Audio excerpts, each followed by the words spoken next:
So here we go, first gather for a winter vase. So today is the first day of me properly blowing this year. So effectively, Happy New Year to everyone. I don't know what the date is today. What is the date? It's the 12th today. So I've had quite a few days off, fiddling around doing stuff, repairing things, etc. But in the end, you have to come back to blowing some glass. So as normal, we have a small gather of clear glass on the end of the blowing iron here. It only looks orange because it's very hot. The furnace over there is at 1040. So I'm just blowing a small bubble in this parason of clear glass. So you can see a small bubble there. And I'm going to let this cool down a bit to gather some more glass on it. So on the marver over there we have some white powdered glass and some black powdered glass on one marver.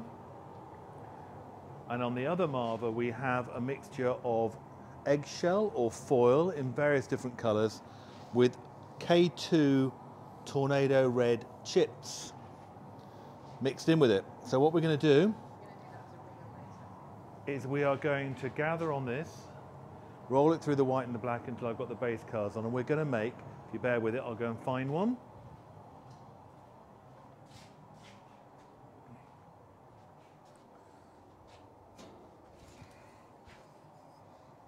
A vase similar to this, which is a winter vase.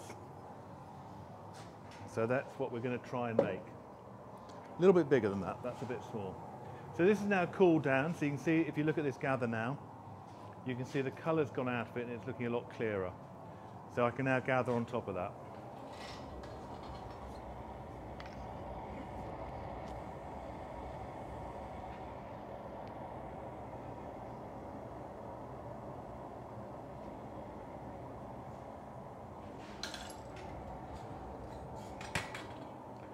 So I am just going to round this gather off, because I know if I round it off, I'll get the powdered glass on it, or the powdered colour on it, a lot more evenly.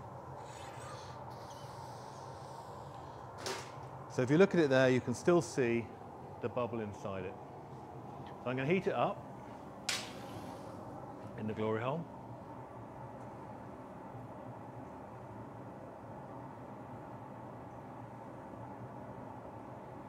And when I think it's hot enough, I'm going to roll it through the colours there, using the angle of the blowing iron to keep the white at the top, so the top of the piece is nearer me, and then black at the bottom. So I've lifted the blowing iron up, so it's only rolling through the back, the bottom of the piece.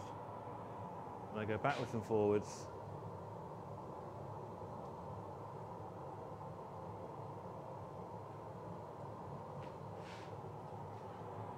Until I've got enough colour on. So all the time I've got to keep the glass on centre with the blowing iron. So if I stop turning, you can see it drop quite quickly. I'll heat all this in.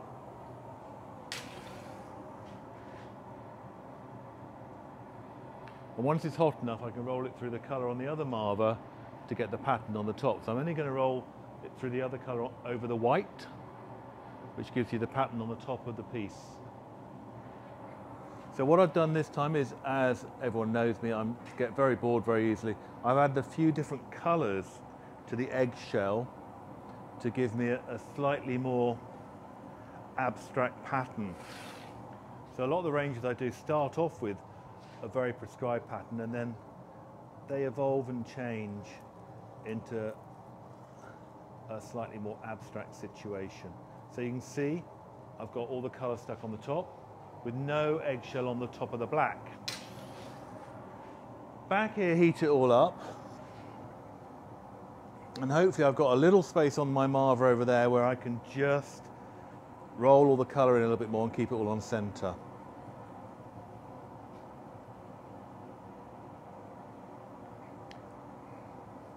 Although January is a very nice month to blow glass in with the weather, it's a bit cooler, it's always a very strange time of the year to be thinking what you're going to be making throughout the year. So I've got the piece on centre.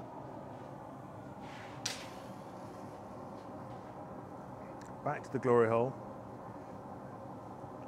So now I've got to get it quite hot, paper it so it's completely on center, and then start blowing the bubble up.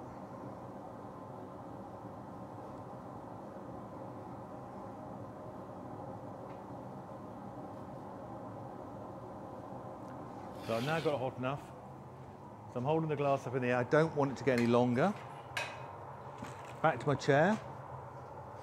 This is just a pad of wet paper, and I'm just shaping my parison. And now I'm going to blow. So to blow down the iron quite hard, and I put my thumb over the end as I'm blowing, and the air expands as it's getting hot, so you can see that blowing up the top.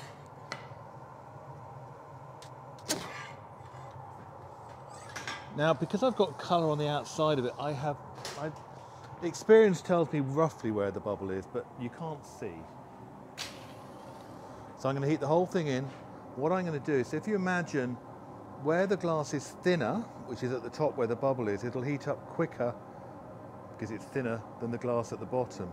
And this is counteracted by the colour at the top being white and the colour at the bottom being black. So they was all heat at different rates. But by, well, experience, I suppose, you sort of know roughly what you're doing. So when I come out the glory hole, I'm going to hang the piece down a bit so it will stretch around the top. So you can see it start to stretch.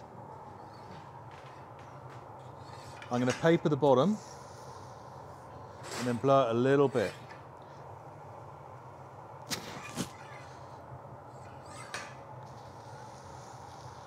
Papering the bottom again and blow it a little bit more. Now my next job is I've got to put a cut-in line around the top where this piece is going to come off the blowing iron. Now this line here at the moment is just a sighter. The glass is a bit cold to do it. So now I've got to heat it all up again. So this is my father's screwdriver.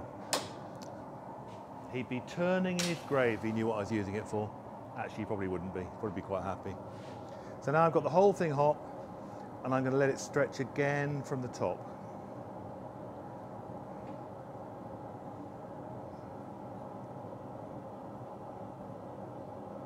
The other odd thing about Christmas and New Year's, how many people ask me how long I'm going to carry on blowing glass for. And you know what? I don't know at the moment. Right, so I'm stretching it down a little bit more. Trying to keep it on centre. And now I'm going to get this cut-in line a little bit more prescribed. Blow it again.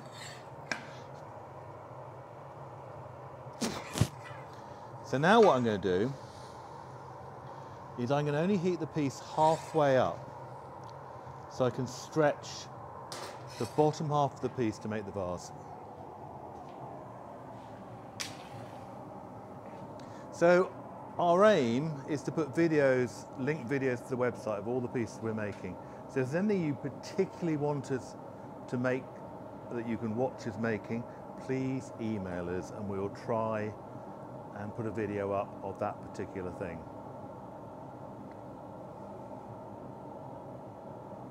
So I'm only heating the piece halfway up now. So when I come out of the glory hole now, I'm going to swing the piece. I'm going to do my cheerleader impersonation. And you can see that the piece is getting longer. And when I'm happy with the length, I just put a little bit of air into it. Because what happens is there's always a little bit of a concave point here on the piece. And now I'm going to heat up the bottom and I'm just going to flatten it properly.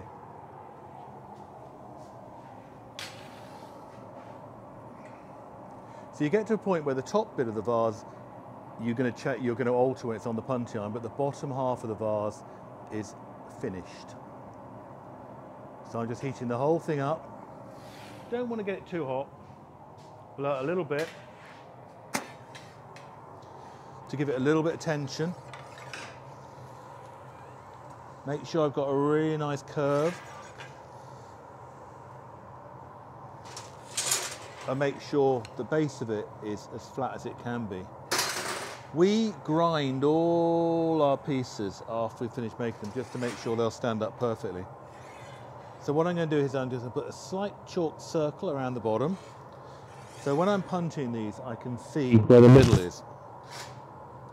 Generally now I work without an assistant. Rebs, who was assisting me, is only going to go and have a baby in a few months' time.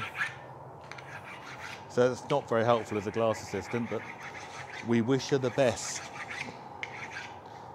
Right, so now, this is my new assistant.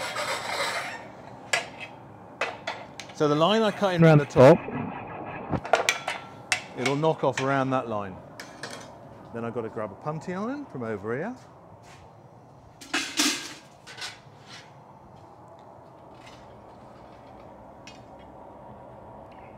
So I'm going to make a donut punty. So I've gathered a little bit of glass on the end of my iron here, just a solid iron. And I'm going to just make it into a slight donut shape. Got to get the temperatures right, because it's got to stick on enough so I can finish the piece, and not stick on too much so I can't get it off. So I've got my chalk mark around the bottom. Pick up the piece on my punty and stick the top in.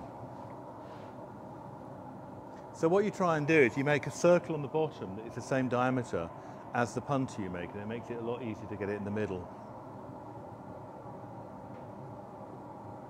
And as you can see, hopefully, I've got this punty pretty much on the same axis as the blowing iron, so the piece is turning around pretty smoothly. If you get it off center, then you're in all sorts of a world of pain. Or if your iron's really bent. So now, I'm just heating up the top. Every now and again, I'll heat the whole piece up, just to make sure it all stays reasonably warm.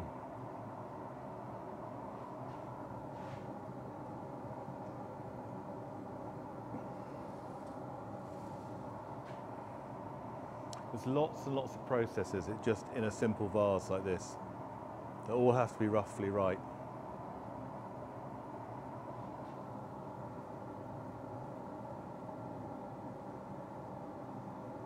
So you can now see the shoulders getting wider. So that centripetal force is flinging that shoulder out a little bit. I'm just swinging it down a touch as I sit back in my chair, and you can now see the top's hot and the top's moving. So what I'm going to do is I'm just checking the top to see how smooth it is and debating whether I'm going to shear it off or whether I'm going to leave it on. This one, relatively flat, so I'm just going to open it up.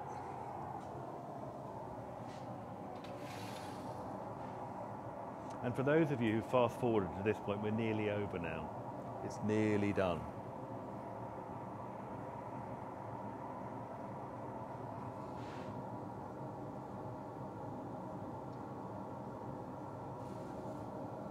And you can't let the bottom of the piece get too cold or else there'll be a crack. So we're there now. Back to the chair. I've got a pair of jacks here with wooden pegs on the end of it, which I'm just going to use to open up this top bit.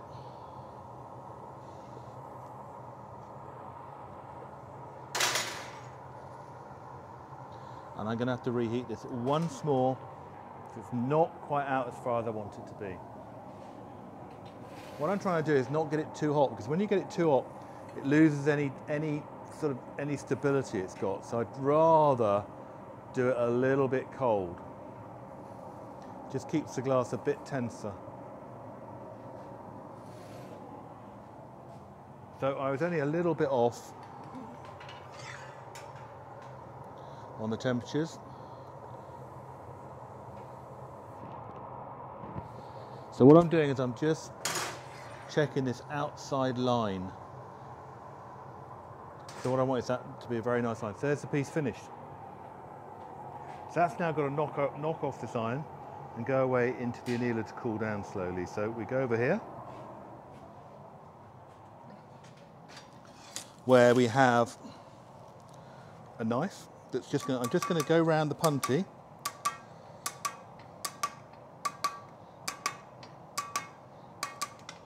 And I always do this in the rhythm to Young Marble Giants, bizarrely. So I've knocked that off. Punty goes over in a bucket. So I've got a glove. So I tend to just put a glove on one hand, and I've got a pair of tongs here. Give them a little bit of heat. Pick this piece up. Always makes me nervous, this bit. And then it goes into my annealer like that. Thank you for watching. So that was a winter vase. And again, Happy New Year to you all.